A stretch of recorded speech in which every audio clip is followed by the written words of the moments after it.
Alléluia, alléluia. Nous poussons encore des cris de joie dans la présence de notre Dieu. Nous acclamons le roi des rois. Alléluia. Chantez à l'Éternel, vous tous habitants de la terre. Annoncez de ce jour son salut. Racontez parmi les nations sa gloire, parmi tous les peuples ses merveilles. Car l'Éternel est grand et très digne de louange. Il est redoutable parmi tous les dieux. Alléluia, alléluia. Merci Père éternel mon Dieu, parce que c'est un jour de plus dans ta présence pour élever encore ton Saint-Nom, pour adorer au Père éternel mon Dieu ta grandeur, parce que tu es digne de louange, tu es digne d'acclamation, tu es digne d'action de grâce, oh Jéhovah. Merci encore de recevoir tout ce qui se passera aujourd'hui comme un parfum de bonne odeur. Reçois encore Seigneur notre adoration. Merci encore, merci pour tout, merci pour ton amour Seigneur. Avec la chorale, nous voulons encore adorer notre Dieu. Nous voulons encore déclarer et proclamer que nous sommes enfants de Dieu. Merci Seigneur.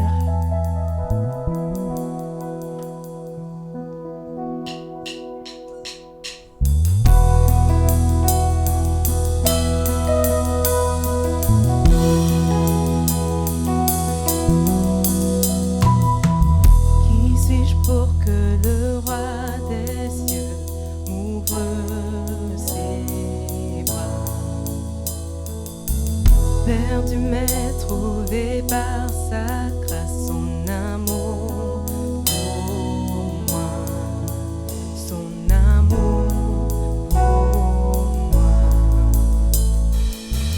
Qui suis-je pour que le roi des cieux m'ouvre ses bras? Perdu mais trouvé par sa grâce, son amour. Son amour pour moi, il m'a libéré, ma dette est payée. Je suis enfant de Dieu, je suis à lui. Il m'a racheté à la croix. Il m'a racheté à la croix. J'étais esclave du péché. J'étais esclave du péché, mais il m'a sauvé. Jésus m'a sauvé. Jésus m'a sauvé. Il m'a racheté à la croix. Il m'a racheté à la croix grâce à son âme. J'étais esclave du péché. Jésus m'a sauvé. Il m'a libéré. Il m'a libéré. Ma dette est payée. Je suis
Je suis à lui. Et dans sa maison. Et dans sa maison. J'ai trouvé ma place. Je suis enfant de Dieu. Je suis à lui. Avant de dire je suis choisi et affranchi, passons un moment pour dire merci à Dieu parce qu'il nous a libérés. Il a payé nos dettes et nous pouvons dire avec fierté que nous sommes enfants de Dieu. Et à ce point, nous allons déclarer je suis choisi et affranchi. En toi, je sais qui je suis.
Merci Seigneur pour ce que tu as fait à la croix pour moi.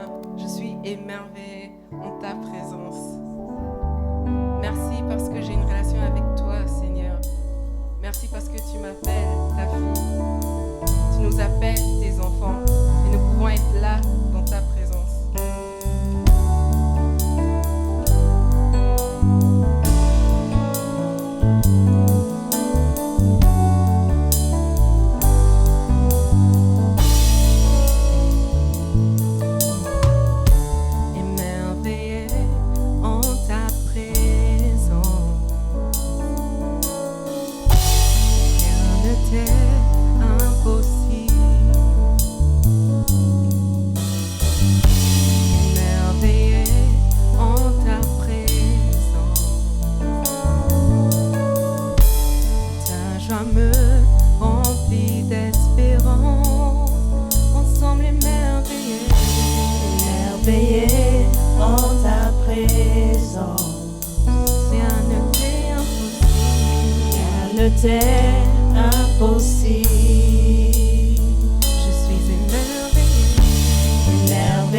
personne comme toi, Jésus. Personne n'est comme toi. Sur toute la terre, il n'y a personne comme toi, Jésus. Personne n'est comme toi. Tu fais de grandes choses, tes œuvres sont glorieuses. Toi le Dieu fidèle, puissant est ton nom.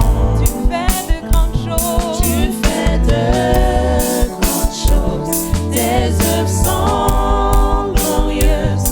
Toi le Dieu fidèle, puissant est ton nom. Tu fais de grandes choses. Tu fais de grandes choses, tes œuvres sont glorieuses.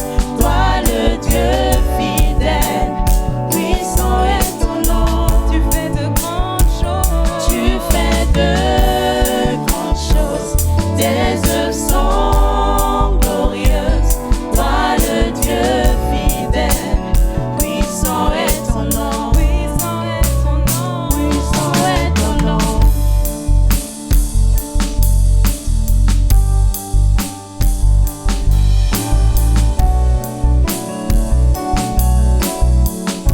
Nous allons chanter Alléluia. Alléluia, Alléluia, Alléluia. Alléluia, Alléluia, Alléluia, Alléluia. Puissant est ton nom. Alléluia, Alléluia, Alléluia, Alléluia, Alléluia, Alléluia. Puissant est ton nom. Alléluia, Alléluia, Alléluia, Alléluia, Alléluia, Alléluia.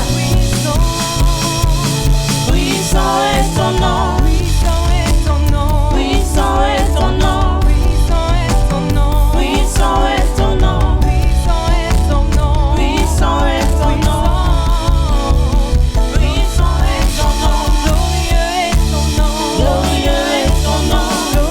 Glorieux est ton nom. Glorieux est ton nom. Glorieux est ton nom. Glorieux est ton nom. Glorieux est ton nom. Glorieux est ton nom. Merveilleux est ton nom. Merveilleux est ton nom. Merveilleux est ton nom. Merveilleux est ton nom. Merveilleux est ton nom. Merveilleux est ton nom. Merveilleux est ton nom. Merveilleux est ton nom. Jésus est ton nom. Jésus est ton nom. Jésus est ton nom. Jésus est ton nom. Jésus est ton nom. Jésus est ton nom. Jésus est ton nom. Jésus est ton nom. Emmanuel est ton nom. Emmanuel est ton nom. Emmanuel est ton nom. Emmanuel est ton nom. Emmanuel est ton nom. Emmanuel est ton nom. Nous chantons Alléluia. Alléluia, Alléluia, Alléluia, Alléluia, Alléluia, Alléluia. Puissant est ton nom. Alléluia, Alléluia, Alléluia, Alléluia, Alléluia, Alléluia. Glorieux est ton nom. Glorieux est ton nom. Merveilleux est ton nom. Fidèle est ton nom. Jésus est ton nom. Jésus est ton nom. Jésus est ton nom. Jésus est ton nom.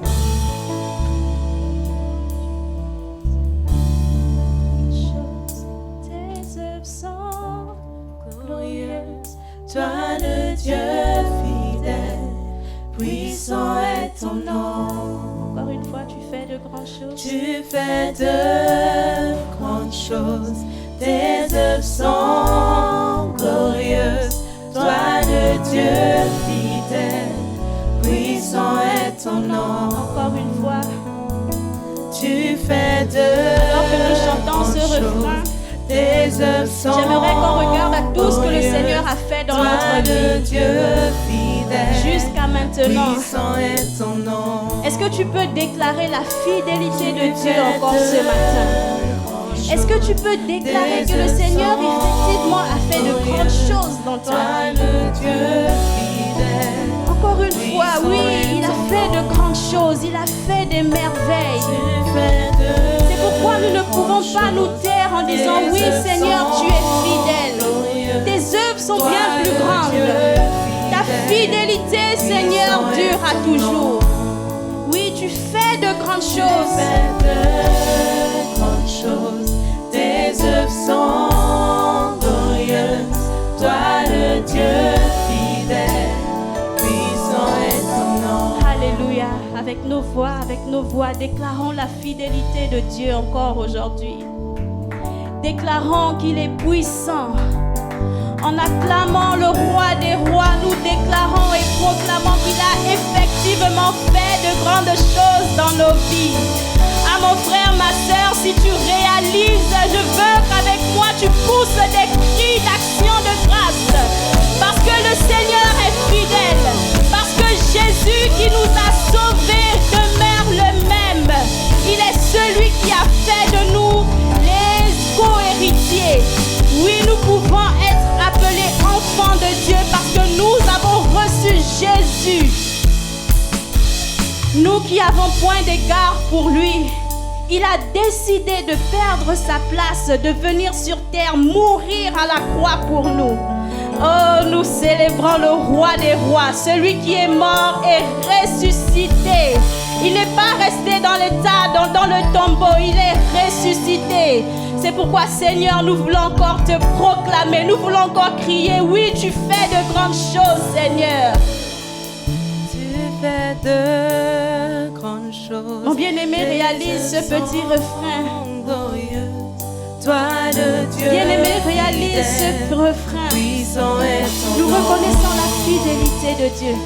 Tu fais de grandes choses.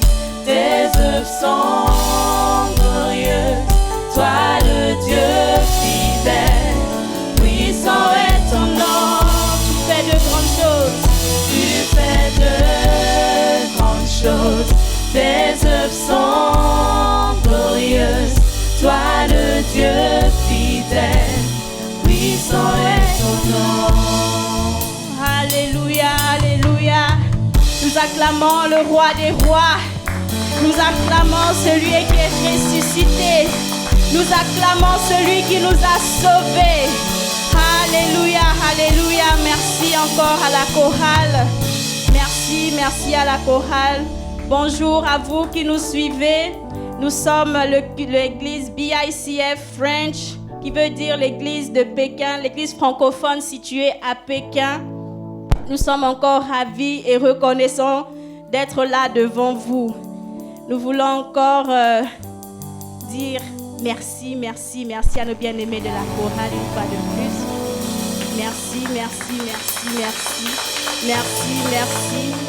Merci à vous, que le Seigneur vous bénisse. Je suis la sœur Vanessa du Gabon et je suis là aujourd'hui pour vous présenter notre église. L'église, c'est l'église francophone de Pékin. Comme je l'ai dit, nous sommes situés à Pékin. Donc, nous sommes très reconnaissants d'être encore là aujourd'hui en ligne, en notre premier culte du mois de mars. Amen, amen. Le Seigneur, effectivement, a fait de grandes choses. OK, je vais prier pour la parole et inviter le pasteur ici encore pour nous bénir, pour nous nourrir, parce que nous avons besoin que le Seigneur nous parle afin que nous puissions changer et être transformés. Éternel, mon Dieu, nous te rendons grâce. Nous te disons encore merci pour aujourd'hui. Merci pour ton amour. Merci pour cette grâce que tu nous fais d'être là, Seigneur, de t'écouter, ô Père. Nous voulons encore que tu bénisses ton serviteur, que tu parles au travers de sa bouche et que ces paroles qui sortiront de sa bouche, Père éternel, mon Dieu, puissent atteindre, ô Père, les vies et les cœurs qui sont dans le besoin, ô Père. Merci encore, Seigneur, que nous ne soyons pas des auditeurs oublieux, mais lorsque ta parole est libérée, Seigneur, qu'elle transforme nos vies, qu'elle nous guérisse, ô Père éternel, mon Dieu, qu'elle rencontre nos besoins les plus intimes, ô Père. Merci encore pour ton amour, merci pour ta fidélité. Dans le nom de Jésus, Amen. Nous pouvons accueillir le pasteur Berger. Amen.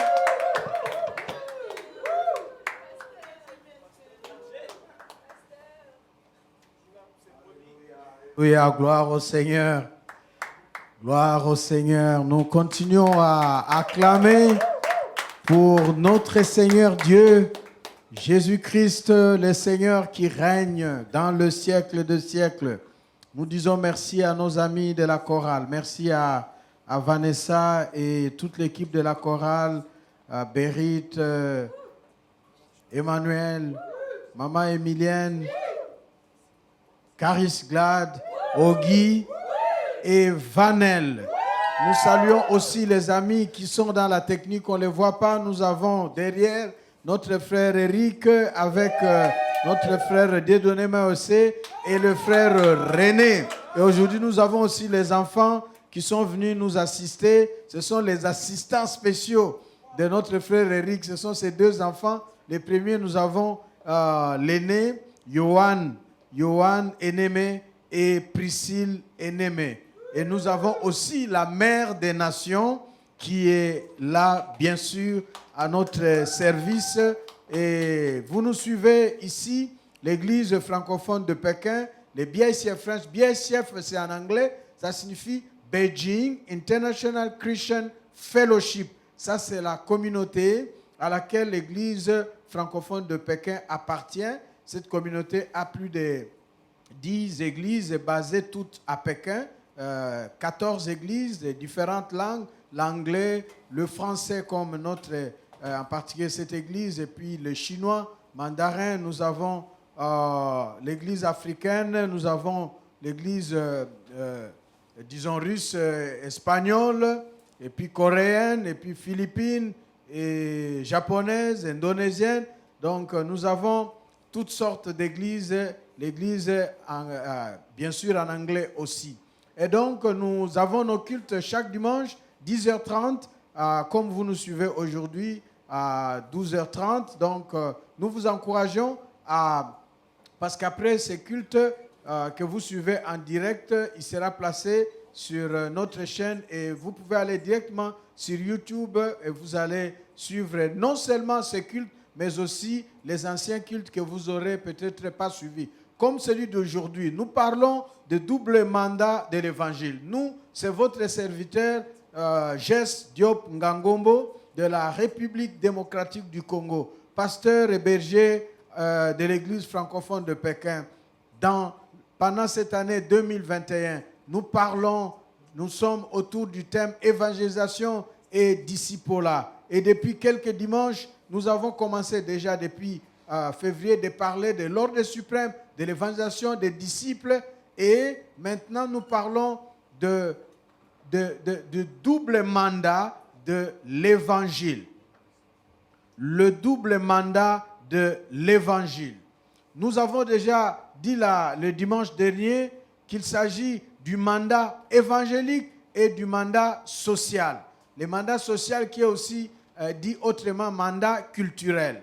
Le double mandat de l'évangile, c'est le titre que nous exploitons aujourd'hui. Nous l'avons commencé le dimanche dernier et le vocabulaire du mandat vient même de l'ordre suprême. Et l'ordre suprême que nous trouvons dans les évangiles, sortis de la bouche même de Jésus. Nous avons des textes qui ont décrit l'ordre suprême. Matthieu chapitre 28, 18 à 20, les 4 évangiles. Matthieu 18, Marc 16, Luc 24, Jean chapitre 20. Nous trouvons dans chaque évangile l'ordre suprême formulé de manière originelle. Et nous avons Actes des Apôtres chapitre 1, verset 8, qui vient résumer, bien sûr, à la suite de Luc, puisqu'il y a au départ un seul livre, qui vient rappeler et résumer la formulation de l'ordre suprême. Donc, dans ce texte-là de l'ordre suprême, le commandement que Jésus a donné, nous sommes appelés, tout enfant de Dieu, à la suite de Jésus lui-même envoyé par Dieu, puis les apôtres ou ses disciples. Nous sommes donc, disais-je, appelés à aller auprès des perdus, des païens, des non-convertis, de ceux du monde entier, de toutes les langues, de toutes les tribus, pour leur parler de la bonne nouvelle de Jésus-Christ. C'est ça le mandat, l'envoi en mission. Nous sommes envoyés en mission pour parler de Jésus-Christ. Et c'est ce que nous trouvons reformulé et commenté par l'apôtre Paul dans l'épître aux Romains au chapitre 10, à partir du verset 8 à 17, où Paul dit que si on va annoncer la bonne nouvelle. Déjà au chapitre 1, verset 16, il dit « L'évangile, c'est la puissance de Dieu pour le salut de quiconque croit. » Et à Romains, chapitre 10, verset 8 à 17, il va dire ceux qui entendent l'évangile, si quelqu'un entend l'évangile, il croit dans son cœur et il confesse de sa bouche que Jésus-Christ est Seigneur, il sera sauvé. Et la suite de ce texte de Romains 10 sera donc une série de questions. Comment est-ce que les gens peuvent entendre ce que Dieu a fait, l'expression de l'amour de Dieu, le message de l'amour de Dieu pour eux en Jésus-Christ, si personne n'est envoyé? Et comment quelqu'un va-t-il être envoyé si... Donc, il y a une série de questions qui sont là. Et nous voyons autour de l'envoi, d'abord autour du besoin de salut qui consiste à écouter ou à entendre le message du salut, le message de l'amour de Dieu pour les perdus, pour les non-convertis, pour les personnes, les femmes, les hommes, les enfants, toute personne, tout être humain sur toute la terre, quelle que soit sa langue, son origine, son ethnie, sa tribu, sa couleur, sa race, son statut social, sa famille. Donc, toutes les nations, les tribus, on est appelés à écouter l'évangile. Mais pour écouter ou entendre l'évangile, il faut que des gens soient envoyés. Et cet envoi-là en mission, pour l'évangélisation, pour la mission, qui nous donne le mandat. Mais ce mandat, il est double. L'envoi, le départ en mission, comprend un mandat double. Le mandat évangélique qui consiste dans la proclamation du message de l'évangile qui met les êtres humains dans la relation d'avec Dieu. Nous l'avons expliqué le dimanche dernier, disais-je que ce message de dimanche dernier, vous pouvez le trouver en ligne sur YouTube et il suffit de mettre CCF Chine. Ce message d'aujourd'hui fait suite à cela. Et le mandat social, que nous appelons aussi mandat culturel, c'est cet envoi en mission ou cette évangélisation qui annonce Jésus-Christ à travers les œuvres sociales, les actions sociales, les initiatives sociales qui rencontrent le besoin des personnes. Et nous avons vu cela dans le texte de Marc chapitre 6, du verset 31 à 44 que nous avons lu la fois dernière. Le dimanche dernier donc, disais-je, lorsque les disciples sont revenus de la mission où ils ont vécu beaucoup de choses et Jésus les a invités d'aller à l'écart parce qu'il y avait beaucoup de gens qui s'attroupaient et qui au point de les étouffer, ils étaient tellement nombreux, il dit allons à un endroit isolé pour être seuls. Mais les gens les ont rejoints, la foule en besoin les a rejoints et Jésus a prêché, Jésus a annoncé l'évangile, Jésus a proclamé la parole de Dieu. Ça c'est le mandat évangélique. Et comme ils étaient dans un endroit isolé, il se faisait tard. Après avoir annoncé le message de l'évangile et du salut, il y avait le besoin de manger, la faim. Et les apôtres avaient proposé à Jésus de libérer les gens, la foule, pour que chacun aille se débrouiller pour trouver à manger, comme je l'avais dit le dimanche dernier, selon le principe chacun pour soi, Dieu pour nous tous. Mais Jésus dit non, avec moi Jésus. Ce n'est pas chacun pour soi, Dieu pour nous tous. Parce que Jésus est lui-même Dieu. Donc il est là pour répondre non seulement aux besoins spirituels en proclamant la parole, mais aussi aux besoins physiques existentiels. C'est pourquoi il a dit aux disciples, Ils ne doivent pas aller se débrouiller pour chercher à manger. Vous, les disciples, vous les apôtres, vous qui me suivez, vous auprès de qui ils sont venus, donnez-leur vous-même à manger. Alléluia. Amen. Parce que Jésus-Christ ne nous laisse pas nous débrouiller. Il veut nous nourrir sur tous les plans grâce à l'évangile. Et c'est ce que nous trouvons, cette formulation du mandat évangélique et du mandat social ou culturel que nous trouvons paraphrasé dans l'épître de Jacques. Déjà, si vous lisez Jacques chapitre 1, le verset 27, et vous allez encore à Jacques chapitre 2, presque tous les chapitres 2 de Jacques, il est en train de mettre l'emphase en insistant sur le fait que une foi sans œuvre est une foi morte. Autrement dit encore, une religion, soit-elle la religion des dieux, chrétienne, de Jésus-Christ, lorsqu'elle n'est pas accompagnée des œuvres palpables, c'est une religion vide de sens. Et on va citer des œuvres comme assister les orphelins, les personnes faibles, les pauvres, et les abandonner, les sans-voix, pour leur donner un statut, pour rencontrer leurs besoins. Et donc, ce mandat, ce double mandat, évangélique et social, peut être aussi rencontré ou approché à travers ce que nous appelons les 3 P. Les 3 P, il s'agit de P comme proclamation, P comme présence et P comme persuasion.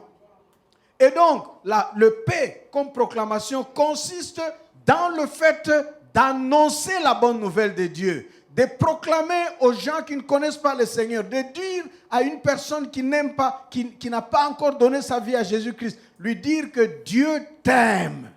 Et parce qu'il t'aime, il ne veut pas que tu meurs sans lui. Il ne veut pas que tu vives dans cet état. Il ne veut pas que tu sois comme un abandonné. Dieu t'aime. Il t'a tellement aimé. Il t'aime tellement que pour toi, il a donné Jésus-Christ. Dire à toute personne que si dans le monde entier, il n'y avait que toi, Jésus-Christ, le Fils de Dieu, serait venu mourir pour toi, pour te montrer combien Dieu t'aime. Ce message-là, c'est la proclamation, le message de l'amour de Dieu, l'évangile, la parole de Dieu, la proclamation de l'amour de Dieu à travers les paroles. C'est un P. Ça nous permet de rencontrer, d'accomplir, de réaliser le mandat que nous appelons mandat évangélique. Lorsque l'on annonce, on proclame l'amour de Dieu par la parole. Celui qui entend cette proclamation, cette annonce de la bonne nouvelle, cette annonce de l'évangile, qui accepte ce message, qui ouvre son cœur à ce message, à cette bonne nouvelle, à cette proclamation. Ouvrir son cœur, accepter, c'est ce que nous appelons la foi. Cette personne reçoit Jésus-Christ comme Seigneur et Sauveur et cette personne s'est convertie. Donc, nous avons besoin d'accomplir le double mandat par le mandat évangélique à travers la proclamation, paix comme proclamation. Même si les gens ne croient pas, tu parles. L'apôtre Paul va rappeler à Timothée en lui disant, Timothée mon fils, que l'occasion soit favorable ou non favorable, toi prêche l'évangile. Que les gens écoutent ou n'écoutent pas, prêche l'évangile. Que les gens se convertissent ou pas, prêche l'évangile. Et ce que Paul disait à Timothée, Dieu, plusieurs siècles avant, l'avait dit au prophète Ézéchiel. Je t'envoie. Je sais que ce peuple-là est têtu. Il peut ne pas écouter, mais toi, ne te fatigue pas, ne te décourage pas. Prêche l'évangile. Et je voudrais dire à quelqu'un qui a cette mission, ce fardeau de parler de Jésus-Christ, de parler de l'amour de Dieu. Il faut parler, il faut prêcher, il faut annoncer et laisser Dieu convaincre. Ah, je vous dis la vérité, Dieu convaincra. Parlez. Et je voudrais ici, parce que je vous ai dit que je vais vous raconter beaucoup de choses. Une fois de plus, je vous amène très loin encore. En 1982, là, vers les 80, certains de mes enfants ici à l'église qui sont étudiants n'étaient même pas encore nés, même pas programmés. Et j'étais étudiant dans les mathématiques et la physique en sciences exactes. Et là, d'ailleurs, je ne voulais même pas devenir pasteur, moi. Moi, c'était mathématicien. Après, architecte. Donc, c'était ça, mathématicien. Donc, pasteur, non. Alors, mais j'étais chrétien. J'aimais mon Dieu. De sorte que, dans notre auditoire, j'étais déjà à cet âge-là, autour de 20 ans, 21, 22, 23, pendant ce temps-là.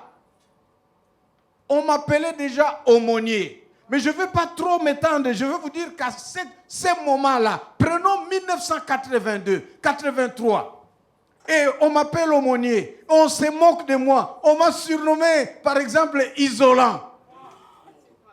Isolant, c'était un langage physique pour dire quelqu'un qui ne fait pas passer le courant. C'est-à-dire que quand on est dans l'auditoire, on a un examen. Le copion pour tricher, ça circule d'un étudiant à un autre, d'un étudiant à un autre. Si on veut passer ça à moi pour faire passer aux autres, les autres vont crier isolant. Parce qu'ils savent que si leur copion arrive chez moi, je bloque ça, je déchire, je ne regarde pas et je ne cède pas. Amen. Parce que pour nous, enfants de Dieu, nés de nouveau, on savait jusqu'à présent, tricher c'est mauvais, c'est un péché. Et donc on nous a surnommés comme ça. Et je parlais de l'évangile. Et je me souviens à ce moment-là, les gens se moquaient de nous. Quelques-uns se sont convertis. Beaucoup se sont convertis, mais il y a aussi beaucoup qui ont refusé de se convertir et qui se moquaient de nous. Écoutez-moi, bien-aimés. De 1982, 83, 84, on a terminé les études en mathématiques. On a eu les diplômes qu'on devait. On a quitté l'université. On est parti. Et là, je suis chez moi qui quitte. Et plus tard, moi qui ne voulais pas devenir pasteur, je suis venu faire la théologie finalement. Et je termine pasteur. Et puis voilà, Dieu fait qu'on est parti quelque part en Chine, en famille. Et en 2003, par la souveraineté de Dieu, en 2003, avec mon épouse, nous nous retrouvons au pays. Et je suis invité à prêcher et à bénir un mariage. Et nous sommes là avec mon épouse dans un mariage à Kinshasa. 2003, faites des calculs, 1982, 83, 84, 2003, ça fait combien d'années? Et je me trouve là. J'ai prêché et j'ai célébré le mariage. Je viens de la Chine. J'ai célébré le mariage. Et quand je suis devant, comme aujourd'hui maintenant là, je célèbre le mariage parce que c'était un peu sombre et il y avait la nuit. Je regarde devant moi un monsieur qui est assis. Et je fixe avec l'ombre de l'électricité, de la lumière faible. Je me concentre pour voir est-ce que c'est la personne ou ce n'est pas cette personne-là. Et puis, le culte de mariage terminé. À la fin, les gens viennent saluer. Et je vois un monsieur qui vient. Et je me souviens de lui. Et je recule un tout petit peu. Et il me dit, oui, aumônier. Il m'appelle, quand quelqu'un m'appelle aumônier, ça ramène le temps des mathématiques. Il dit, je sais que tu te demandes si c'est bien moi. C'est bien moi. J'ai dit, ok, je vois que c'est toi. Il dit, oui, c'est bien moi, mais je t'ai rejoint. Je t'ai rejoint sur ta voie. Je suis aussi converti, frère en Christ, comme toi. Et tu peux demander, et là, il montre les jeunes frères, parce que lui, il était un peu aîné. Il dit, tu peux leur demander. Regardez, bien-aimés, 82, 2003, ça fait près de 20 ans. La proclamation de l'évangile à ce moment-là a semé, a laissé à Dieu le travail de s'aimer et de faire grandir la graine jusqu'à ce que ce frère, qui autrefois était parmi les gens qui se moquaient de moi, qui se moquaient de la foi, des frères en Christ, aujourd'hui il me dit, je t'ai rejoint. Je suis aussi frère en Christ comme toi. Je suis aussi enfant de Dieu comme toi. Alléluia. Gloire au Seigneur. Que quelqu'un soit encouragé à proclamer la bonne nouvelle, à proclamer Jésus-Christ. Ça c'est paix comme proclamation. Le mandat, le double mandat, c'est vu aussi par paix comme présence, qui consiste à établir la présence chrétienne de manière permanente parmi les gens et surtout ceux qui ne connaissent pas le Seigneur, ceux qui ne sont pas encore convertis, ceux qui sont dans la société, ceux qui sont nos voisins, ceux qui sont membres de notre famille, ceux avec qui nous travaillons, ceux avec qui nous jouons au foot ou avec qui nous pratiquons tel ou tel sport ou la gym. Nous pouvons établir la présence du royaume de Dieu en initiant des bonnes œuvres, en initiant des actions, des initiatives positives. Nous les initions pour que ces initiatives-là, initiées par nous, enfants de Dieu, au profit des chrétiens et des non-chrétiens, ça montre, ça donne un message. Et lorsque, à travers ces initiatives, nous aurons l'occasion de proclamer l'évangile, les gens se convertiront. Paix comme présence, initier des actions. Ah oui, dans ma ville natale à Kikwit, il y a deux équipes qui sont antagoniques, ennemis jurés. Deux équipes de football. Et le football masculin, bien sûr, le football masculin, très développé là-bas, est comme le seul loisir, le seul sport. Ça fait très longtemps. Vous voyez, quand je vous parle des années 1980, je ne sais pas comment les choses se sont développées maintenant.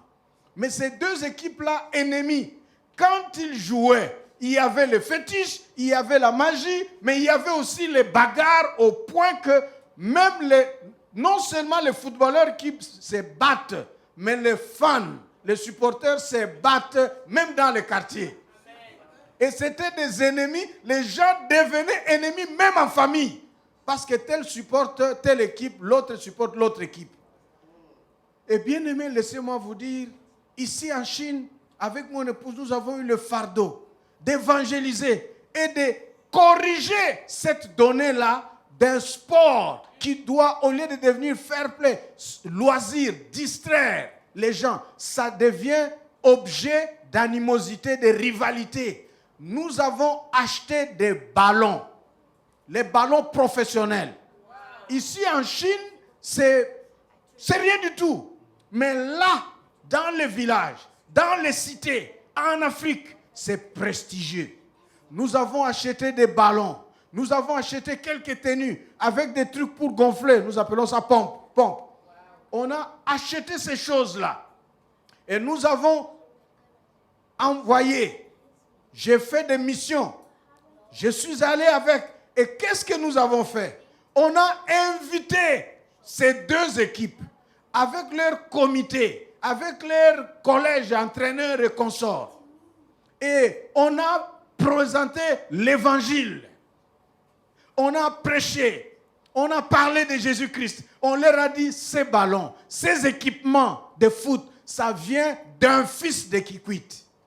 Ça vient d'une fille de Kikwit. C'est un couple, monsieur, madame, sont des enfants originaires de Kikwit que Dieu a envoyés en Chine. Ils pensent à vous. Ils vous offrent ceci. Ils veulent que désormais, vous puissiez vous réconcilier et que le football ne soit plus une occasion de diviser vos deux équipes et de diviser la population kikwitoise. Mais qu'au contraire, par le foot, que vous deveniez une seule famille et que vous puissiez distraire, offrir le loisir et le plaisir et l'amusement au peuple de Kikwit. Et nous avons prêché l'évangile. Et les gens ont reçu l'évangile. Et on leur a acheté des jus. Et les gens étaient tout autour. Ils ont bu. Ils ont mangé des petits snacks, des sandwichs ou quoi, des pains là. Ils ont mangé. Et puis ils ont reçu les tenues. Ils ont dit jamais. Beaucoup d'enfants de Kikwit sont partis. Mais ça nous marque. Voyez, paix comme présence. Mandat évangélique. Mandat social à travers paix comme présence. Donc, chaque fois que ces équipes-là, déjà la renommée était partie. Le dimanche qui a suivi, lorsqu'ils ont joué, ils ont fait une annonce en plein stade, en citant ceux de qui ces dons étaient venus. Et les ballons étaient donnés. Et on en a offert à quelques autres équipes des amateurs. Je parle d'équipes professionnelles. À Kikwit, 2 équipes. Et donc, vous voyez, chaque fois que ces 2 équipes-là vont s'entraîner ou jouer ou même la fédération de sport et de foot qui va ils vont entendre, ah, non seulement 2 enfants, vos enfants de Kikwit, mais ils sont qui? Ah, ce sont des chrétiens, enfants de Dieu. On a prêché. Dans les cas comme ça, on prêche l'évangile. Les gens se convertissent sans discuter. Ces jours-là, bon, parce que moi je ne vis pas là-bas, je ne sais pas après ce qui s'est passé. Mais presque tous ceux qui étaient là ont accepté. Bon, si vous voulez accepter Jésus-Christ, dites la prière, levez la main. Tout le monde, dites la prière après moi. Seigneur Jésus, Seigneur Jésus. Pourquoi? Parce qu'ils sont devant un fait clair du royaume, de l'évangile, le mandat évangélique fonctionne avec le mandat social. Et nous bénissons le Seigneur pour cela. C'est important pour nous de savoir communiquer l'évangile par la proclamation. Communiquer l'évangile en établissant la présence de Dieu de manière permanente. Et cette présence de Dieu par les initiatives sociales que nous faisons, cette présence de Dieu, ça profite aux chrétiens et aux non-chrétiens.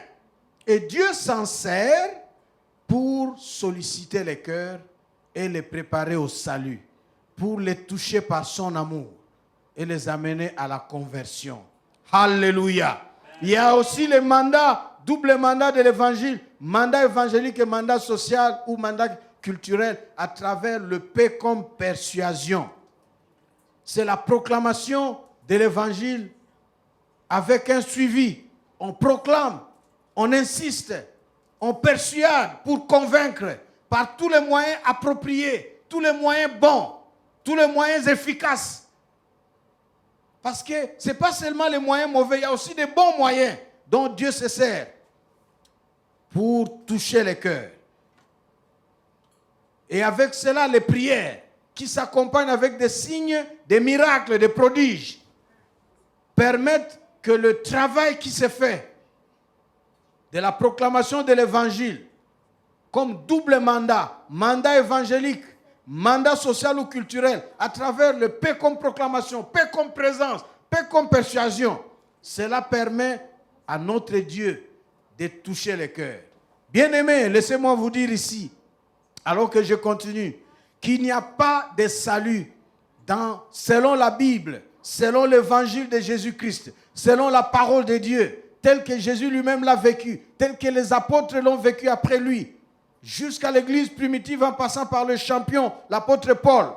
Le salut de Dieu en Jésus-Christ ne peut pas isoler le mandat évangélique du mandat social ou culturel. On ne peut pas isoler le spirituel de l'existentiel, du social, du matériel, de l'argent, de la santé, des vêtements, de dormir. Comme je vous l'ai dit la fois dernière, je vous parlais de ces jeunes hommes. Et isoler ces choses-là nous amène dans ce truc de, comment j'ai appelé ça, cet extrême. Et la fois dernière, je vous ai chanté un truc. Et je vous ai parlé de cet enfant, mon fils spirituel, qui se trouve maintenant en France. Vous savez, avant que je continue à vous parler de ce chant, je vais encore chanter. Et je vais vous ajouter un autre chant. Mais avant cela, laissez-moi vous dire d'abord, parce qu'on ne peut pas séparer le spirituel d'avec l'humain, l'existentiel, le physique. Ça, c'est l'évangile d'autrefois. On ne peut pas séparer le royaume de Dieu. Ce n'est pas seulement le ciel. Le royaume de Dieu, c'est le ciel sur la terre et puis au ciel. Le ciel qui est là au ciel, c'est notre espérance. Nous irons là-bas. Mais puisque nous croyons, nous sommes encore sur la terre. Le ciel amène le royaume de Dieu ici, dans ma salle de classe, dans ma famille, dans mon travail, sur ma santé, dans tous les domaines de ma vie. Le ciel manifeste sa présence et son royaume autour de moi, par moi et avec moi. Ça, c'est l'évangile. Alléluia. Ça, c'est l'évangile. Ces jeunes hommes, j'étais encore enseignant de mathématiques. Il était en seconde. Non, il était en seconde. Oui. Parce qu'après, il est allé en terminale, il a fait le bac. Et donc, un garçon assidu, poli, je le trouve pendant toute une semaine absent. J'avais parlé de cela dimanche dernier. Je reviens pour vous donner comment ça se passe. Ce n'est pas très compliqué. Et je ne l'ai pas vu pendant une semaine. Et j'ai demandé à ses amis où est-ce qu'il se trouve. Ils m'ont dit, bon, comme on a commencé à réclamer et à faire sortir de l'école et des cours ceux qui n'ont pas encore payé leur tuition, les frais scolaires, certainement il n'a pas encore payé. Et j'ai dit, dites-lui que l'enseignant, le prof de maths cherche. Et on le lui a dit, on a donné mon adresse, il est venu à la maison. Nous étions nouvellement mariés. Nous sommes en 1994. À peine 1 an de mariage. À peine 1 an de mariage. 1994. Et il est venu, nous étions, ma femme et moi. Et nous avons parlé ce soir-là. Et il nous a expliqué qu'il vivait chez son grand frère. Nous sommes à Kinshasa. Il vivait chez son grand frère. Il avait déjà des difficultés pour trouver le transport et venir à l'école, au cours. Donc, il marchait pour aller à l'école. Heureusement, c'était les après-midi. Et puis, là, il était bloqué parce qu'il n'y avait pas d'argent. Et son grand frère n'avait pas de moyens. Donc, déjà, les bergers étaient beaucoup. Les nourrir était trop. Payer la scolarité, il ne pouvait pas de miracle. Et donc, le garçon a décidé d'abandonner. Avec ma femme, nous étions émus. Mais nous n'avions pas beaucoup de moyens. À ce moment-là, jeune marié. Ah, je vous dis la vérité, sans exagérer. On lui a parlé de Jésus-Christ. On lui a annoncé proclamation de l'évangile, mandat évangélique. Dans notre maison, je vois encore la scène. Ma femme et moi, il a accepté Jésus. Il s'est agenouillé à notre petit salon, tous les deux. On lui a imposé les mains. On l'a fait accepter Jésus comme Seigneur et Sauveur. Et je lui ai dit, Dieu agira. Mais commence déjà à aller à l'école, on va voir. Et viens à la maison. Bref, il a commencé à venir à la maison. J'ai commencé à l'encadrer, à le suivre. Ce que nous appelons le discipolat. Et Dieu a fait le miracle. Un premier miracle que j'ai détaillé dimanche dernier. Allez sur le site, trouvez le message du 28 février. Trouvez ce message-là, vous écouterez de quoi il s'agit. Mais je vous dis ce que je n'ai pas dit. Je lui ai demandé pour que tu survives. Parce que Dieu a fait le miracle, il a pourvu des frais scolaires. Mais pour terminer, il y a beaucoup d'autres frais. Comment tu vas survivre? Comment tu vas manger? Je lui ai demandé, qu'est-ce que tu sais faire? Il m'a dit, je sais coiffer les hommes à la main avec les ciseaux ou avec la tondeuse. Je sais aussi conduire. J'ai dit, ok.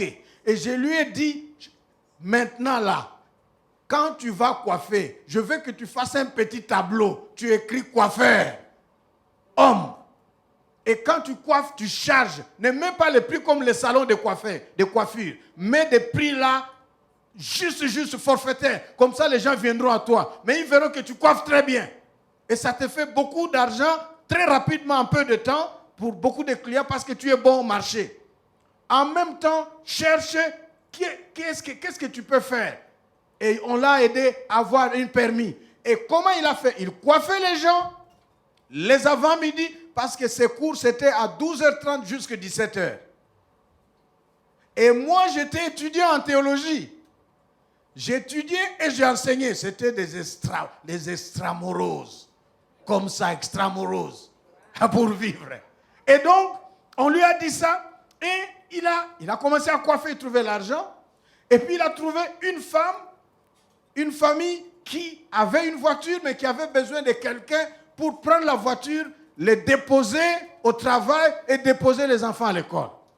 Donc, ils avaient besoin d'un chauffeur. J'ai dit, prête-toi seulement pour le matin. Chaque matin, les prendre, les déposer. Les prendre et déposer. Il a accepté, c'est ce qu'il a commencé de faire. Et Dieu a béni cet effort. Cet enfant a travaillé. Il a repris les études. Il a eu son bac. Laissez-moi vous surprendre. En 2001, 2000 ici en Chine. Donc, on s'est séparés. Je l'ai suivi dans sa foi. Je l'ai encadré comme mon disciple. 94, 95, 96. Lorsque vous suivez un nouveau converti pendant une année, chaque semaine, il vient chez vous, vous l'accompagnez. 94, 95, 96. Et Dieu a fait que finalement, on a changé de quartier. On ne l'a plus vu et puis nous avons voyagé. En 2000, fin 2000, ici en Chine, avec ma femme, nous recevons un coup de fil. Des gens qui nous appellent. Ils nous disent, nous sommes à Hong Kong. Et nous sommes envoyés par le fils spirituel du pasteur Jesse Diop, Ngangombo. Je dis, ok. Il me donne le nom de ce jeune homme. Ok. Qu'est-ce qui se passe? Il est en Afrique du Sud. Voilà. Nous, on ne savait pas où est-ce qu'il était. En Afrique du Sud. Et ils nous ont emmenés. Il fait maintenant la musique chrétienne. Il a publié des bandes. Et nous avons les albums. On vous les envoie. Ça, c'est fin 2000. On a béni le Seigneur pour ces deux jeunes gens. Ils sont en Europe. Et puis, en 2012, parce que depuis là, moi, je ne l'ai pas vu. Mais Dieu est bon. Vous savez, celui qui l'a vu, c'est qui? C'est ma femme. En 2012, ma femme va en France pour le mariage d'un neveu. Et le jeune homme qui est en France apprend à faire le déplacement avec sa femme et son enfant. Le petit, le premier-né, une fille à qui il a donné le nom, mon prénom, Jess. Mais comme c'est une fille, il a mis ça au féminin, Jessie. Et il est venu montrer à ma femme l'enfant et la femme. Vous voyez comment Dieu travaille. Mandat évangélique, mandat social. Dieu travaille. Et nous devons faire attention à ne jamais dissocier l'évangile, la parole, des œuvres et des initiatives. Je vous ai dit, lorsque nous on grandissait, les pasteurs qui étaient très âgés, aujourd'hui, Dieu merci, nous nous retrouvons aussi âgés. Parce qu'à l'époque, nous avions autour de 20 ans. Et eux, ils étaient âgés de plus de 60 ans. Donc c'est un peu comme ça aujourd'hui. Et nous les voyons comme très vieux, très âgés. Et ils nous apprenaient à chanter et à prier Dieu. Et il y avait des chants là. Je n'ai jamais oublié ces chants que j'ai chantés la fois dernière. Biloko nyoso ekotikala na mokilio yo nkolo Yesu akumisama Alléluia. Bambongo na yo ekotikala na mokilio yo nkolo Yesu akumisama Alléluia. Bilamba na yo ekotikala, bandako na yo ekotikala, mituka na yo ekotikala. Donc en lingala, le chant veut dire Alléluia. Hey, en lingala, écoutez bien aimé. Le chant en lingala veut dire tout ces matériels, les richesses que nous voyons, ça sert à rien parce que ça va laisser, ça va rester ici sur terre. Ce qui compte, c'est seulement le Seigneur Jésus. Qu'il soit glorifié. Et ils vont citer, tu as l'argent, c'est rien. Ne cherche pas l'argent, ça va rester sur terre. Cherche le Seigneur Jésus. Les maisons, non. Seulement Seigneur Jésus. Les véhicules, les voitures, non, ça ne sert à rien. Seulement Seigneur Jésus. Ça, c'est la philosophie d'un évangile tronqué, empoisonné. Et il y a un autre chant même qui est accompagné dans la même série. Un autre chant, là c'est en français. Le chant disait, avec mélange en lingala, tout passera, tout passera, tout passera. Biloko ekotikala, liloba ekotikala, tout passera. Liloba ekotikala, tout passera. Liloba ekotikala, tout passera. Tout passera, tout passera. Liloba ekotikala. C'est-à-dire tout passera. En français, vous entendez, liloba, c'est la parole. Tout va passer, seulement la parole qui va demeurer. Comme pour dire, tu es enfant de Dieu. Tu es être vivant. Homme, femme, ne recherche pas beaucoup de choses. Cherche seulement le royaume de Dieu. Cherche seulement la parole. Parce que tout ça, ça va passer. Un évangile handicapé. Un évangile tronqué. Déformé. Le Seigneur Il veut un évangile complet. Alléluia. Qui rencontre tous les besoins. Oh, merci Seigneur. Merci notre Dieu.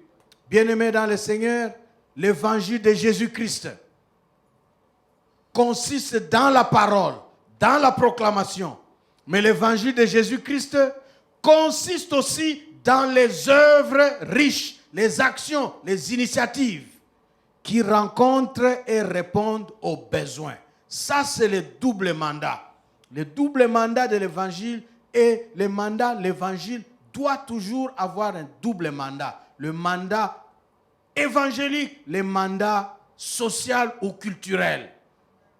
Toujours, le mandat, notre obéissance au Seigneur, pour répondre et être ses instruments, nous devons avoir la vision d'être puissamment utilisés par Dieu, qui peut changer les âmes à partir de la proclamation de la parole, de ce qui est spirituel, ce qui vise la relation des gens avec Dieu, mais aussi à travers des actions concrètes, des œuvres sociales, des initiatives que nous mettons en place. Oh, merci Seigneur. Je voudrais vous lire ici un passage, parce qu'il y a beaucoup de gens qui s'excusent. Et je vais vous raconter une dernière chose et on va prier. Une dernière chose. Et on va prier. Et dimanche prochain, je vais vous apprendre comment est-ce que vous pouvez aussi vivre à votre niveau. Pratiquer le double mandat. Mandat évangélique et mandat social. Vous voyez pourquoi je vous donne beaucoup d'exemples de 1982 très loin. Parce que beaucoup de gens, en m'écoutant parler, peuvent s'excuser, peuvent rentrer dans des scrupules en disant c'est un pasteur. Je n'étais pas encore pasteur. Quand j'étais jeune, autour de 20 ans, 21, 22 ans, je ne pensais même pas que je le deviendrais. Quand j'étais enseignant de mathématiques à ce jeune homme qui est devenu pasteur maintenant en France, je n'étais pas pasteur. Ah oui, et je vais vous dire autre chose. Je n'étais pas à l'étranger. D'autres vont dire parce qu'il est à l'étranger, il a les moyens. Non, écoutez-moi. 2 Corinthiens, chapitre 8. 2 Corinthiens, chapitre 8, versets 11 à 12. Je vais lire ça pour vous dans 2 versions. Je lis selon la Bible Semeur. Et je lirai encore le même texte selon la Bible Parole vivante. Le Semeur dit ceci. Achevez donc à présent de le réaliser. Menez-le à terme selon vos moyens, avec le même empressement que vous avez mis à le décider. Lorsqu'on donne, écoutez-moi bien aimé, lorsqu'on donne de bon cœur, Dieu accepte ce don en tenant compte de ce que l'on a et non de ce que l'on n'a pas. Waouh! Le même texte, laissez-moi vous le relire encore selon parole vivante. Achevez donc à présent votre œuvre commencée. Apportez à la terminer selon vos moyens. L'empressement que vous avez mis à la décider. Lorsqu'on donne de bon cœur selon ses moyens, Dieu se réjouit. Quelqu'un peut dire Amen. Quelqu'un peut dire je vais donner de bon cœur selon mes moyens pour réjouir mon Dieu. Et le moindre don lui est agréable. Lorsqu'on donne de bon cœur selon ses moyens, Dieu se réjouit. Et le moindre don lui est agréable. Nul ne peut donner plus que ce qu'il a. Et Dieu ne mesure pas notre générosité à ce que nous donnerions si nous possédions davantage. Il y a des gens qui aiment prétexter, s'échapper en disant si j'avais, si je deviens riche, si j'étais dans des conditions, je ferais, je donnerais. Je te dis la vérité, quand tu as peu, si tu ne peux pas prendre le peu que tu as pour donner encore un peu, jamais quand tu auras beaucoup, tu donneras. Tu ne donneras pas. Parce que ton cœur se sera déjà attaché au peu. Et quand il y aura beaucoup, tu verras le beaucoup toujours comme peu pour toi-même. Oh, merci Seigneur. Donner, je ne vous parle pas de donner à l'église. Je n'exclus pas l'église, mais je vous parle de l'évangile de Jésus-Christ qui va avec les initiatives concrètes. Notre réponse, notre soumission, notre consécration à Dieu, à obéir à notre Dieu, passe par la pratique de la bonne nouvelle que nous proclamons par la bouche, mais aussi que nous traduisons par des œuvres pratiques. Ah oui, en 98, nous étions encore à Kinshasa, ma femme et moi. Nous vivions la situation de Kinshasa, mais nous avons eu à cœur d'initier un projet pour notre province d'origine. Nous avons initié un projet que certains qui vont me suivre, qui connaissent, qui sont de mon pays, on appelait ça AEDB. Ça signifie Association pour l'évangélisation et le développement de Bandundu. Bandundu, c'est notre province d'origine. Et nous avons initié ce projet-là. Et à Kinshasa, nous avons organisé, nous avons invité tous les chrétiens ressortissants de cette province, comme nous. Et ils ont donné de leur argent, de leurs babouches, de leurs habits usés, des trucs qu'ils n'utilisaient pas, qui pouvaient servir au village et en ville. Et nous avons organisé 2 équipes. Nous avons envoyé des équipes en mission. Moi, j'ai conduit une des équipes, 1998, jusque chez moi à Kikwit. En 1998, la guerre qu'on a appelée guerre d'agression a déclenché. À Kikwit, lorsque je suis allé, les pasteurs, les gens qui étaient pasteurs, les vieux, les papas m'ont accueilli. Et j'ai présenté la vision. Et nous avons prêché. Et j'ai enseigné. Il y a eu des délivrances, des miracles de travail. Et j'ai parlé de l'association pour l'évangélisation et le développement de Bandundu. Je n'oublierai pas. Un des pasteurs, pendant le temps des questions, a levé la main. Parce que c'est la culture de beaucoup de gens, surtout en Afrique, jusqu'à présent. Il a levé sa main, il a dit, mon fils, j'apprécie ton cœur, toi et ta femme. J'apprécie cette initiative. Mais je vois ça très grand. Ça me fait penser à beaucoup de choses. Dis-nous la vérité, fils. Parce que cette initiative est très grande, ça signifie pour parler de ça comme tu le fais, il faut avoir beaucoup d'argent. Dis-nous la vérité. Qui est derrière toi et ta femme? Et vous comprenez ce que ça signifie. Il pensait comme nous étions à Kinshasa et que j'étais pasteur et tout, il y avait certainement, parce que lui il était papa, ils ont reçu des missionnaires américains, blancs, européens qui donnaient de l'argent. Donc ce jeune homme avec sa femme, c'est sûr qu'il a, chez moi on dit Bangindi. C'est sûr qu'ils ont reçu les dons. Et au lieu de nous amener ces dons-là clairement, il nous dit association. Et il me dit qui est derrière? J'ai dit, papa, avec tout le respect, la vérité c'est qu'il n'y a que Dieu. Amen. Et notre cœur. Il n'y a personne d'autre derrière.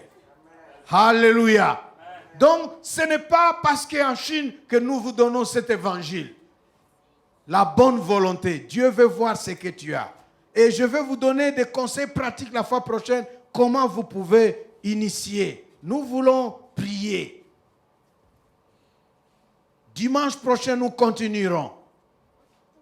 Nous continuerons dimanche prochain avec encore le double mandat. Si Dieu le permet, nous terminerons. Parce que nous voulons vous équiper suffisamment.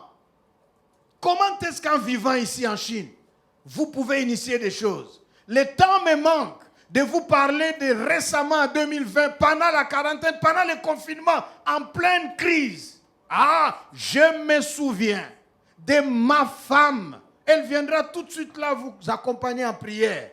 Elle avait dans le cœur les étudiants enfermés. Des étudiants dont la bourse en temps normal ne suffisait pas. Et en temps de crise, comment ça se passerait? Des étudiants coupés avec les parents. Comment ils auraient l'argent sans bourse? Elle était portée par les soucis de certaines familles. Je me souviens même d'un jeune homme, une fois, il est arrivé à ma femme de prendre comme ça. Elle envoie à tel et tel étudiant 100. Elle dit, prenez seulement 100 là, Dieu va vous aider. À d'autres 300, à d'autres encore 200. Elle envoie comme ça, elle envoie l'argent. Elle fait parfois le manger, elle prépare le manger en temps de crise pour telle famille. Ah, je me souviens d'un jeune homme qui n'avait pas de bourse, qui n'avait rien dans ses économies et qui ne savait pas comment il survivrait. Et il a reçu l'appel et il a reçu ses dons et il a béni Dieu. La bonne volonté ne cherche pas que tu deviennes millionnaire pour commencer à distribuer les 1000. Avec le 100, tu distribues 10, tu distribues 5. Et Dieu bénit et triple et quintuple et amène à la puissance exponentielle le 100. La bonne volonté. Tout en étant ici, vous pouvez initier des choses. En Afrique, peut-être vous avez rendu amer votre cœur parce que chaque fois que vous recevez un coup de fil de la famille ou des amis, vous savez que ce sont des requêtes de besoins financiers, alors que les vôtres sont encore là sur la table. Dieu va vous bénir. Dieu va vous bénir. Que votre cœur s'attache au Seigneur et à sa puissance, qui agit par l'évangile que vous proclamez, par l'évangile dont vous mettez en pratique votre foi et votre amour, en traduisant à travers des initiatives et des œuvres sociales qui se dirigent vers les besoins des personnes. Dieu bénira cela. Merci notre Dieu. Nous voulons prier pour la parole. Et je voudrais ici vous inviter à remercier Dieu avec moi, alors que la chorale s'avance pour préparer nos cœurs. Le dimanche prochain, nous reviendrons. La chorale s'avance pour préparer nos cœurs à la parole. Oh, merci Seigneur. Peut-être que vous avez initié des projets. Peut-être que vous avez initié des bonnes œuvres auprès des gens. Vous étiez aussi attentionnés, mais vous avez été découragés. Peut-être que vous n'avez pas de résultats, mais je veux que vous soyez encouragés ce soir.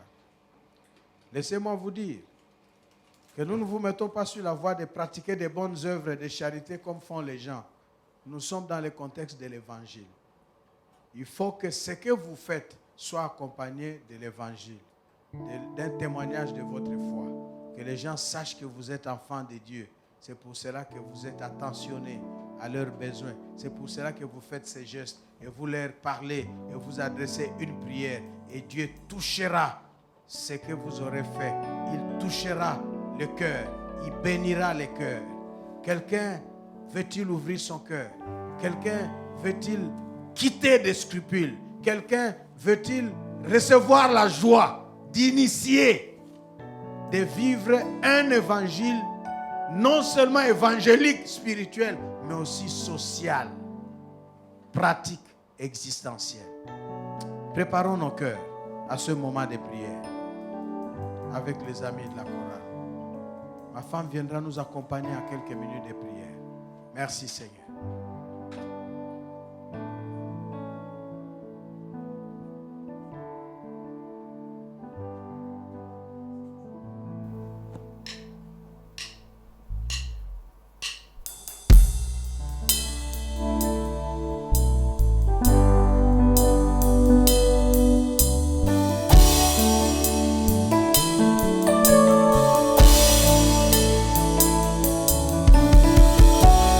Ta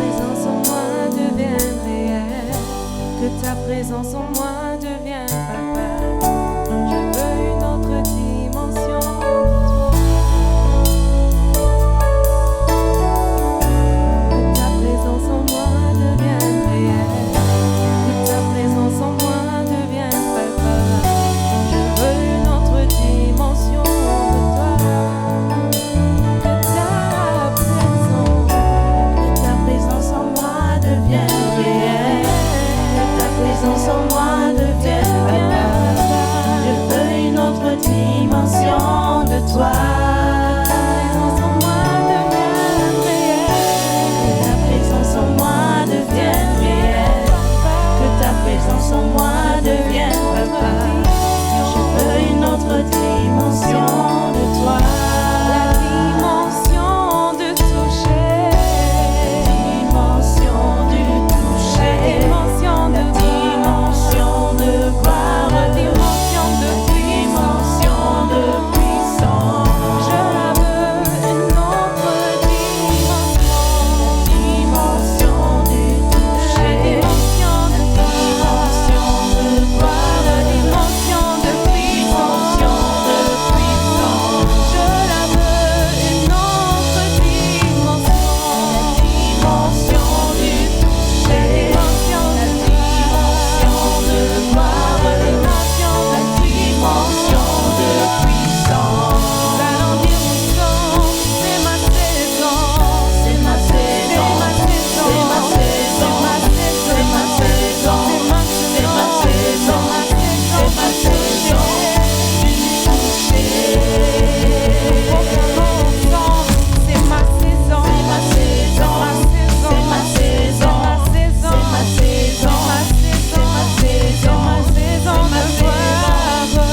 gloire. Nous proclamons ensemble, c'est ma saison. C'est ma saison. C'est ma saison. C'est ma saison. C'est ma saison. De puissance. Ensemble disons, c'est ma saison. C'est ma saison. C'est ma saison. C'est ma saison. C'est ma saison. C'est ma saison.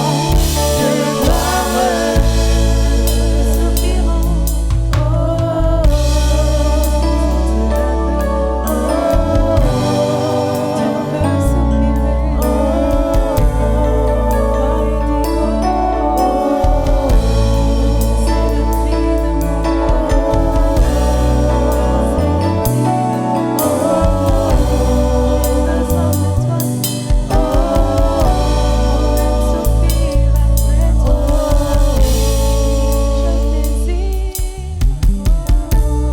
Merci Seigneur. Merci notre Dieu. Nous voulons changer de dimension dans notre façon d'apporter l'évangile. Des fois, on s'est dit que je suis fatigué. J'ai présenté Jésus à mes collègues. Ils ne comprennent pas. Ils ne veulent pas recevoir Jésus comme Seigneur et Sauveur. Des fois, on s'est dit, mes neveux ne veulent même pas entendre parler de Jésus. Mes tantes, mes cousines, ma belle famille. Personne. Je suis fatigué. Bien-aimés, nous n'allons pas être fatigués. Au contraire, avec la puissance de Dieu, nous allons changer de dimension. Nous allons continuer. Parce que nous avons fait notre part et le reste appartient à Dieu. C'est lui qui touche et c'est lui qui sauve. Bien-aimés, prions encore pour ces mandats évangéliques. Priez d'abord pour les gens à qui vous avez déjà présenté l'évangile. Pour ceux-là qui se sont montrés endurcis dans leur cœur, qui ne veulent pas vraiment changer, qui ne veulent pas changer de vie, qui ne veulent pas recevoir Jésus comme Seigneur et Sauveur, qui continuent dans la vie des péchés. Prions pour ceux-là, dans votre famille, dans votre compagnie, dans l'ambassade, partout où vous travaillez, partout où vous vous présentez. Ne nous lassons pas de travailler pour Dieu. Ne nous lassons pas d'accomplir ces mandats évangéliques. La Bible dit que crois au Seigneur Jésus-Christ et tu seras sauvé, toi et toute ta famille. C'est pas pour rien que Dieu vous a sauvé. Dieu vous a sauvé pour être la lumière de votre famille, pour éclairer les ténèbres qui persistent et qui restent encore avec toute son action dans votre famille. Prions pour les gens à qui nous avons déjà présenté l'évangile. Dieu va faire son travail. Et vous serez surpris, bien-aimés, de voir ces gens-là servir même les seigneurs. Alléluia. Prions que Dieu puisse continuer de poser dans nos cœurs ces fardeaux, les fardeaux des âmes perdues. Ils ont besoin de nous. Toutes ces âmes ont besoin de nous. C'est nous qui allons leur parler de Jésus.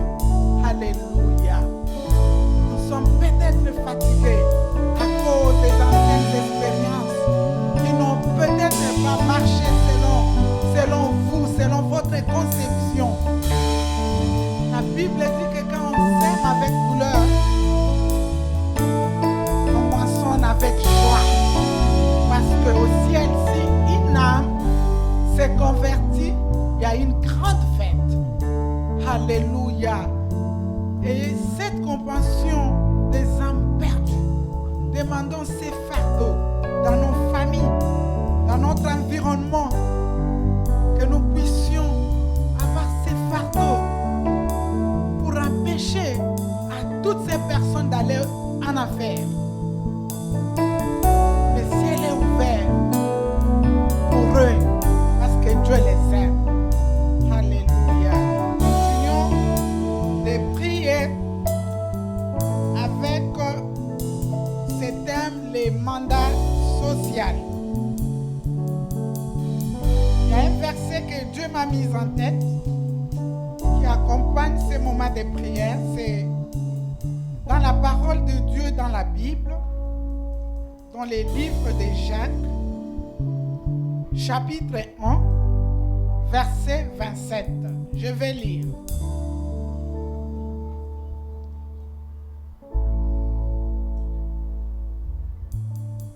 La religion pure et sans tache devant Dieu notre Père consiste à visiter les orphelins et les veuves dans leurs afflictions et à se préserver des souillures du monde.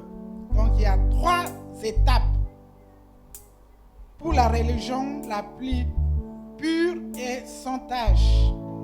D'abord, visiter les orphelins. Deuxièmement, visiter le veuve. En quoi? Dans leurs afflictions. Et puis, c'est préserver des souillures du monde. Bien-aimés, nous avons déjà reçu Jésus comme Seigneur et Sauveur de nos vies. Nous marchons dans la sanctification. Nous servons Dieu. Nous vivons selon la volonté de Dieu.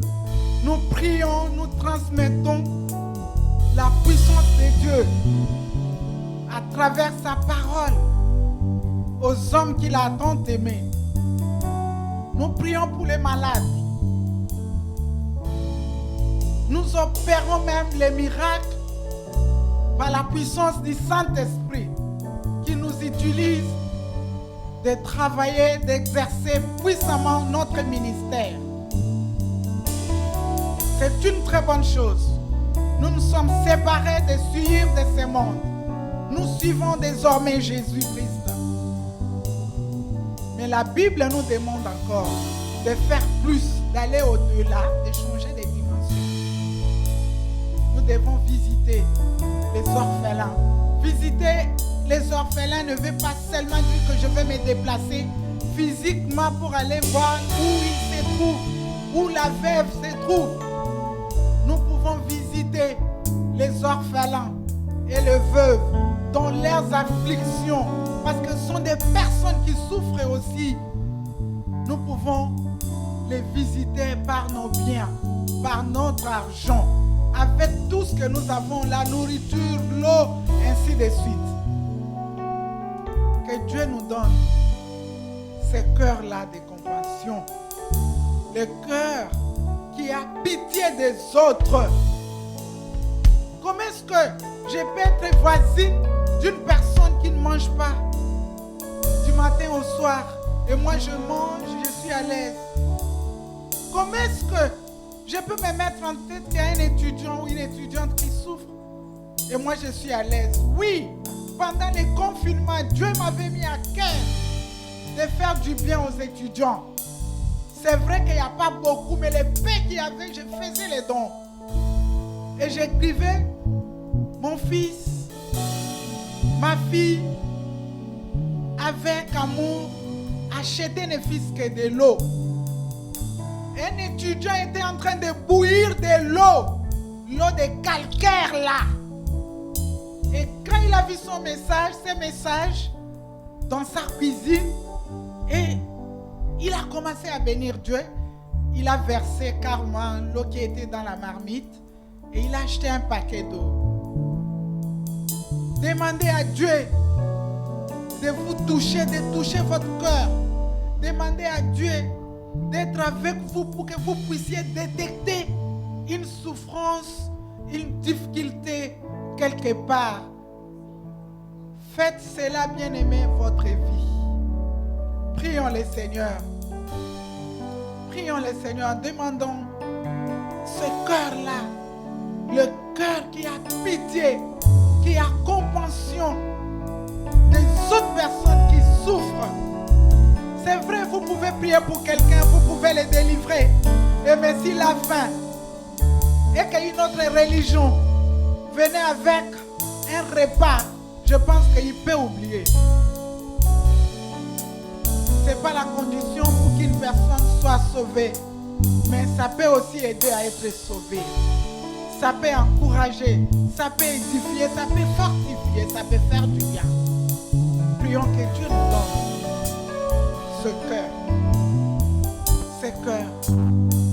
pour accomplir aussi les mandats sociaux dans notre vie, dans notre ministère.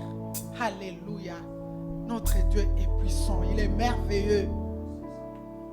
Ne cherchez pas que ça soit beaucoup pour donner le peu que vous avez.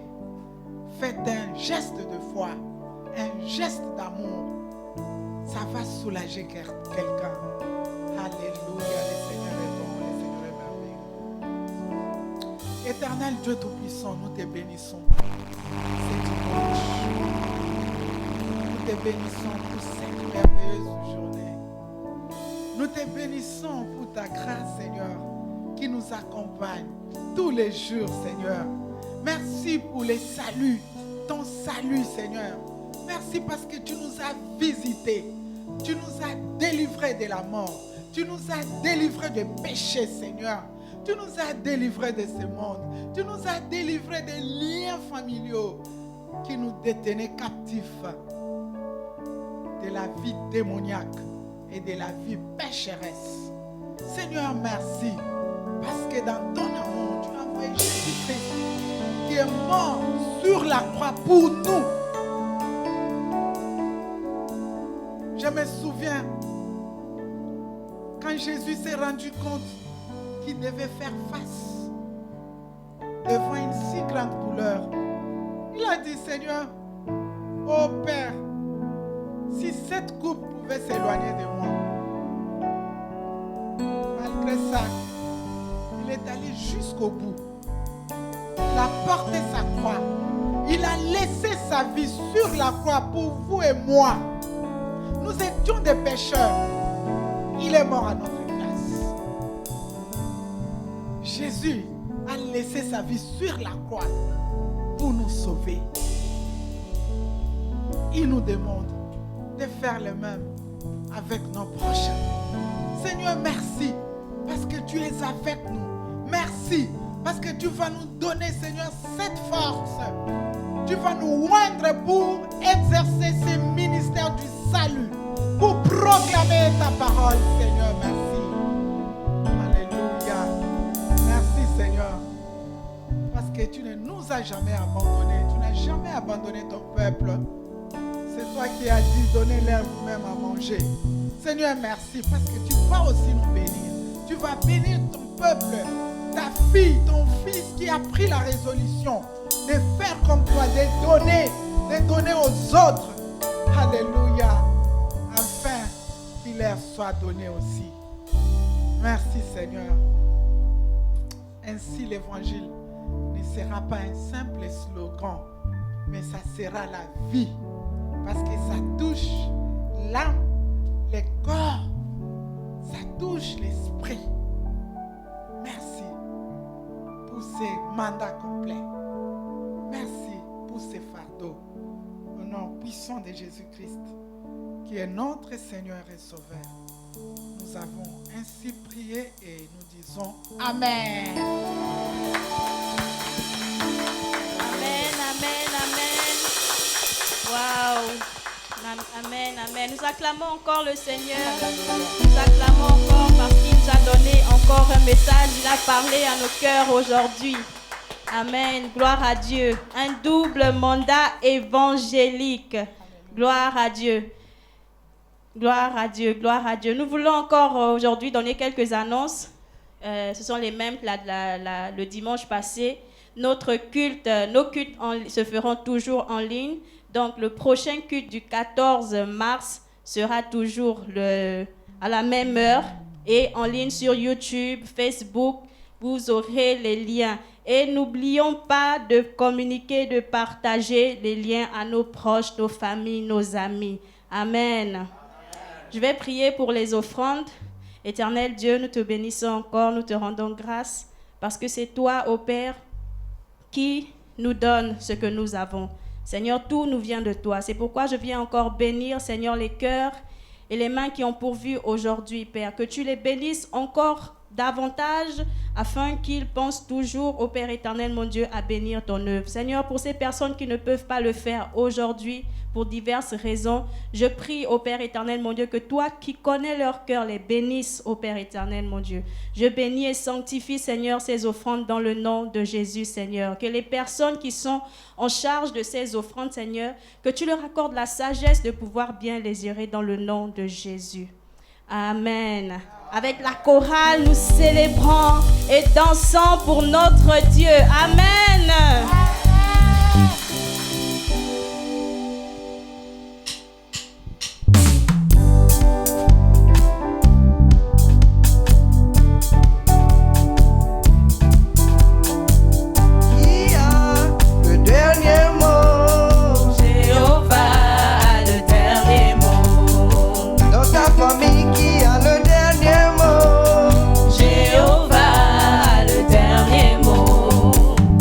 Église.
dans l'émotion, car Yahweh m'a libéré.